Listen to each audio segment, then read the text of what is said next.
السلام علیکم ورحمۃ اللہ وبرکاتہ۔ محترم سامعین کرام، حرام چیزیں جنہیں معمولی سمجھ لیا گیا، اس کتاب کا 22واں درس، جس کا عنوان ہے نامحرم عورتوں کے ساتھ تنہائی میں ملنا۔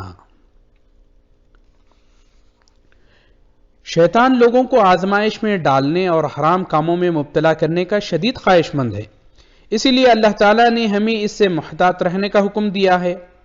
اللہ رب العالمین کا سورہ نور کی آیت نمبر 21 میں ارشاد ہے، یا ایھا الذین آمنوا لا تتبعوا خطوات الشیطان ومن یتبع خطوات الشیطان فإنہ یأمر بالفحشاء والمنکر۔ اے ایمان والو، شیطان کے قدم بقدم مت چلو، ان کی پیروی نہ کرو، اس کی پیروی نہ کرو۔ جو شخص شیطان کے قدموں کی پیروی کرے تو وہ تو بے حیائی اور برے کاموں کا حکم دے گا۔ شیطان انسان کے جسم میں خون کی طرح دوڑتا ہے، اور غیر محرم عورتوں کے ساتھ تنہائی میں ملنا شیطان کا وہ ہتھ کنڈا ہے جس کے ذریعے وہ لوگوں کو زنا میں مبتلا کرتا ہے۔ اس لیے اسلامی شریعت نے اس چور دروازے کو بھی بند کر دیا، جیسا کہ نبی کریم صلی اللہ علیہ وسلم کا ارشاد مبارک ہے۔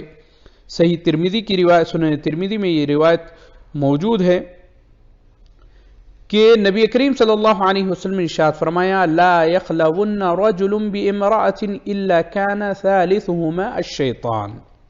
جب بھی کوئی آدمی کسی غیر محرم عورت کے ساتھ تنہائی میں ملتا ہے تو اس کے درمیان تیسرا شیطان ہوتا ہے۔ اور حضرت عبداللہ ابن عمر رضی اللہ تعالیٰ عنہ بیان کرتے ہیں، نبی کریم صلی اللہ علیہ وسلم نے ارشاد فرمایا، صحیح مسلم کی روایت ہے، لا يدخلن رجل بعد يوم هذا على مغیبت الا ومعه رجل او اثنان۔ آج کے بعد خاوند کی عدم موجودگی میں اس کی عورت کے پاس کوئی آدمی تنہا نہ جائے، بلکہ اس کے ساتھ ایک یا دو آدمی ضرور ہونے چاہیے۔ کسی آدمی کے لیے قطعاً جائز نہیں کہ وہ گھر یا حجرے یا گاڑی میں کسی غیر محرم عورت، مثلا اپنی بھابھی، نوکرانی وغیرہ کے ساتھ تنہائی میں بیٹھے۔ اس طرح ڈاکٹر کا بیمار عورت کے ساتھ خلوت میں ہونا بھی درست نہیں۔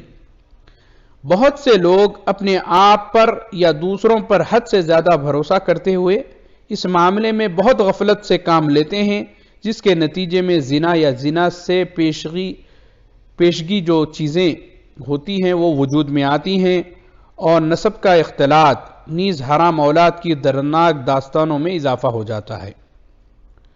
یہاں ایک وضاحت یہ ہے کہ خاتون ڈاکٹر کی عدم موجودگی میں عورت محرم کے ساتھ لے کر ڈاکٹر کے پاس جائے، یہ اضطراری حالت میں صحیح ہوگا۔ واللہ عالم۔ اللہ تعالیٰ سے دعا ہے کہ اللہ تعالیٰ ہم تمام کو شریعت کی حتی المقدور پابندی کرنے کی توفیق عنایت فرمائیں۔ والسلام علیکم ورحمۃ اللہ وبرکاتہ۔